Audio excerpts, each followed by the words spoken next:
Okay. మందార చెట్టు లేని ఇల్లు అంటే నాకు తెలిసి పల్లెటూళ్ళలో ఉండదనే చెప్పొచ్చు.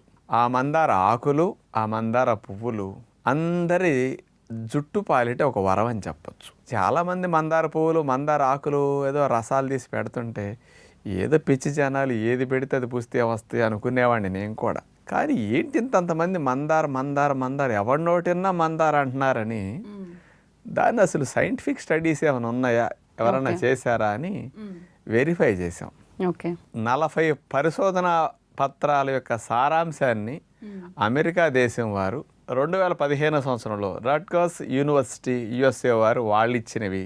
ఇంకొక స్పెషల్ది తెల్ల జుట్టు రాకుండా నలుపుగా ఎక్కువ రోజులు ఉండేటట్టు మందారాకులు చేస్తున్నాయని central leather research institute Chennai వారు 2003 సంవత్సరంలో పరిశోధన చేసి మందారాకుల మీద స్పెషల్గా ఇవ్వటం జరిగింది.